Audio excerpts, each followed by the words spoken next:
Good morning students. आज की video में हम मार्सिलिया की गेमेटोफाइटिक जनरेशन युग्मकोद्भिद पीढ़ी के बारे में चर्चा करेंगे। जैसा कि आप सभी जानते हो, मार्सिलिया एक विषम बीजाणुक यानी हेटेरोस्पोरस जेनेरा है। इसमें दो प्रकार के बीजाणु बनते हैं, लघु बीजाणु एवं गुरु बीजाणु। लघु बीजाणु का निर्माण लघु बीजाणु दानी के अंदर होता है और गुरु बीजाणु का निर्माण गुरु बीजाणु दानी के अंदर होता है। क्योंकि लघु बीजाणु और गुरु बीजाणु के निर्माण से पूर्व अर्धसूत्र विभाजन होता है, इसलिए ये दोनों ही प्रकार के बीजाणु अगुणित होते हैं और ये युग्मकोद्भिद पीढ़ी की प्रथम कोशिका के रूप में कार्य करते हैं। मार्सिलिया में बनने वाला लघु बीजाणु अंकुरित होकर नर युग्मकोद्भिद मेल गेमेटोफाइट का निर्माण करता है और गुरु बीजाणु अंकुरित होकर मादा युग्मकोद्भिद फीमेल गेमेटोफाइट का निर्माण करता है। सबसे पहले हम देखेंगे लघु बीजाणु की संरचना। देखिए, एक डायग्राम है आपके सामने। ये मार्सिलिया का लघु बीजाणु है। प्रत्येक लघु बीजाणु लगभग गोल संरचना होता है और इसका व्यास जो है वो 0.06 mm से 0.07 mm तक होता है।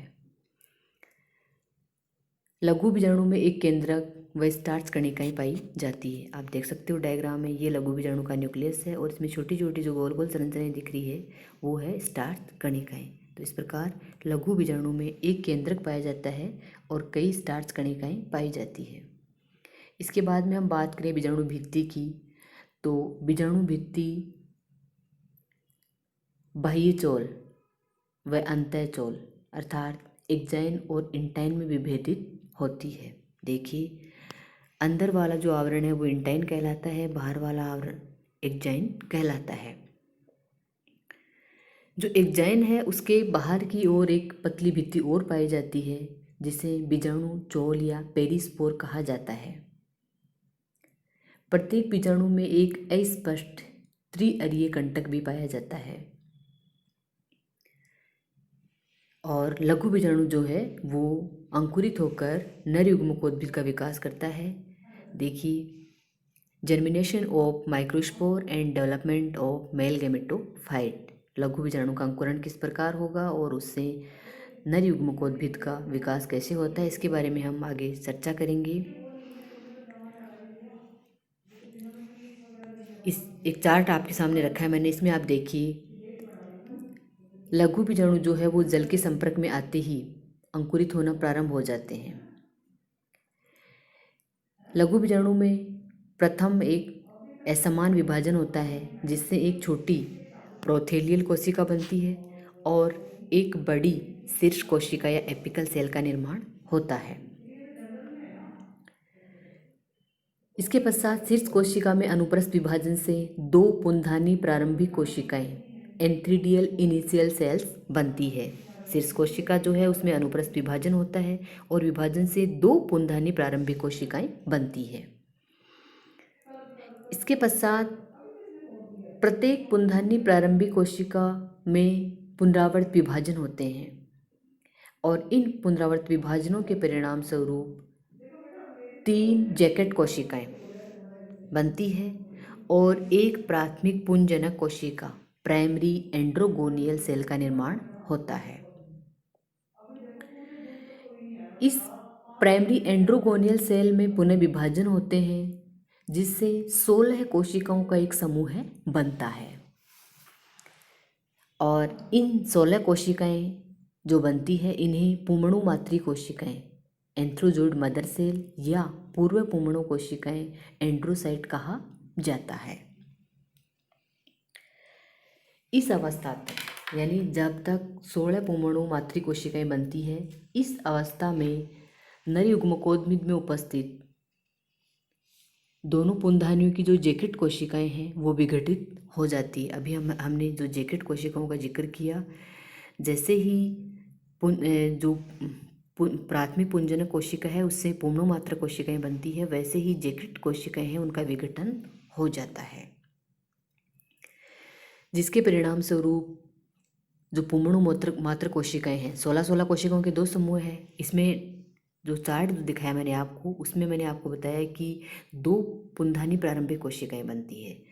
तो यहाँ पे पुंधानी प्रारंभिक कोशिका से यहाँ पे मैंने आगे जो डेवलपमेंट है वो केवल एक पुंधानी प्रारंभिक कोशिका का बताया आपको कि पुंधानी प्रारंभिक कोशिका है, उसमें विभाजन से 3 जैकेट कोशिकाएं और एक प्राथमिक पुंजनक कोशिका बनती है। इसी प्रकार जो दूसरी पुंधानी प्रारंभिक कोशिका है, उससे भी ऐसी ही 3 जैकेट कोशिकाएं और एक प्राथमिक पुंजनक कोशिका बनती है। इसके बाद में ये प्राथमिक पुंजनक कोशिका है, इसमें विभाजन से 16 पुमणु मातृ कोशिकाएं बनती है। जब 16 पुमणु मातृ कोशिकाएं बन जाती है, इस अवस्था में दोनों पुंधानी प्रारंभिक कोशिकाओं से बनने वाली जैकेट कोशिकाएं विघटित हो जाती है। इन जैकेट कोशिकाओं के विघटन से दोनों पुंधानी प्रारंभिक कोशिकाओं से जो पुमणु मातृ कोशिकाओं के समूह बने थे, वो एक साथ एक ही कोशिका द्रव्य में आ जाते हैं। यानी दोनों समूह नर युग्मकोद्भिद के कोशिका द्रव्य में एक साथ देखे जा सकते हैं। प्रत्येक पुमणु मातृ कोशिका एक सर्पिल रूप से कुंडलित बहुकशाभिक पुमणु बनाती है। यहाँ पे जो पुमणु मातृ कोशिका है, ये पुमणु मातृ कोशिका अंत में एक बहुकशाभिक पुमणु का निर्माण करती है और वो पुमणु जो है वो सर्पिल रूप से कुंडलित होता है। इस प्रकार हम कह सकते हैं कि मार्सिलिया का जो नर युग्मकोद्भिद है वो अंतः बीजाणुक है, अर्थात नर युग्मकोद्भिद का विकास लघु बीजाणु की भित्ति के अंदर होता है। जब पुमणु परिपक्व हो जाते हैं तब नर युग्मकोद्भिद या लघु बीजाणु की भित्ति टूट जाती है और पुमणु जल में मुक्त हो जाते हैं।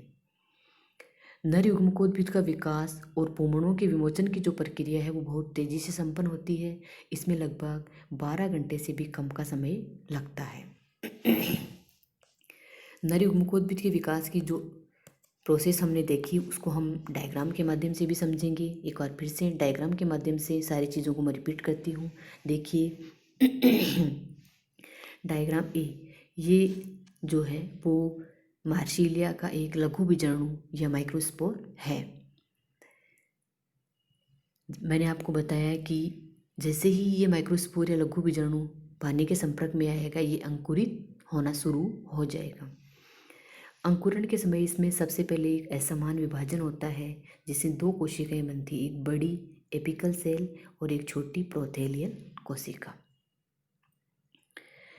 जो एपिकल सेल है उसमें एक अनुप्रस्थ विभाजन होता है, जिससे 2 पुंधानी प्रारंभिक कोशिकाएं, 2 एंथ्रीडियल इनिशियल सेल्स का निर्माण होता है। यहाँ पे आप डायग्राम ई में देख सकते हो 2 एंथ्रीडियल इनिशियल सेल्स का निर्माण हो रहा है।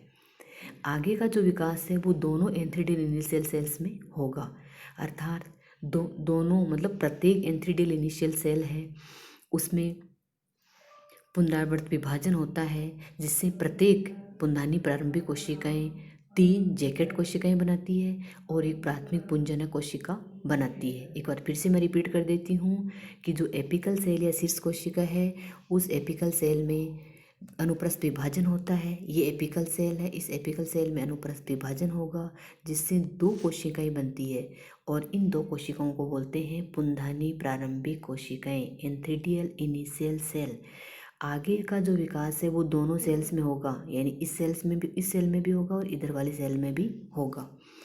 आगे के विकास में आप देखिए प्रत्येक पुंधानी प्रारंभिक कोशिका में पुनरावर्त विभाजन होते हैं, जिससे 3 यहाँ पे देखिए जैकेट सेल्स बनती है और एक प्राथमिक पुंजनक कोशिका बनती है। ये जो प्राथमिक पुंजनक कोशिका है उसमें बारंबार विभाजन होते हैं। यहाँ पे आप देख सकते हैं प्राइमरी एंड्रोगोनियल सेल। तो प्राथमिक 3 तो जैकेट कोशिकाएं बनेगी और 2 प्राथमिक पुंजनक कोशिकाएं बनेगी। देखो, एक सेल से बनी 3 जैकेट कोशिकाएं इधर दिख रही है और दूसरी सेल से बनी 3 जैकेट कोशिकाएं इस साइड में दिख रही है। तो प्रत्येक प्राथमिक पुंधानी प्रारंभिक कोशिका है उसमें विभाजनों से 3 जैकेट कोशिकाएं बनती है और एक जो है वो प्राइमरी एंड्रोगोनियल सेल या प्राथमिक पुंजनक कोशिका बनती है। देखो यहाँ पे दोनों कोशिकाओं की 2 प्राथमिक पुंजनक कोशिका आपको डायग्राम जो आई है उसमें दिख रही है। आई का जो दो डायग्राम है, आई वाला जो डायग्राम है उसमें दो प्राथमिक पुंजनक कोशिकाएं या प्राइमरी एंड्रोगोनियल सेल यहाँ पे दिखाई दे रही है। इसके बाद में प्रत्येक प्राथमिक पुंजनक कोशिका में बारंबार विभाजन होते हैं, जिससे प्रत्येक कोशिका से 16 कोशिकाओं का एक समूह बनता है। और 16 कोशिकाओं का जो एक समूह बन रहा है वो कोशिकाएं कहलाती है एंथ्रोजोइड मदर सेल या एंड्रोसाइट्स। यहाँ पे आप देख सकते हो एक प्राथमिक पुंजनक कोशिका से 16 कोशिकाओं का समूह ये बना है और दूसरी कोशिका से ये समूह बना है।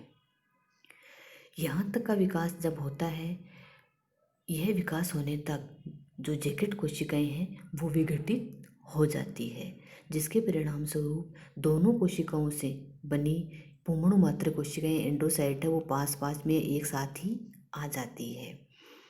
इसके बाद में प्रत्येक पुंमणु मात्र कोशिका में रूपांतरण होता है और प्रत्येक पुंमणु मात्र कोशिका है एक बहुकशाभिक सर्पिल रूप से कुंडलित पुंमणु का निर्माण करती है। डायग्राम एम आप देखिए, बहुकशाभिक सर्पिल पुंमणु इसमें दिखाई दे रहा है।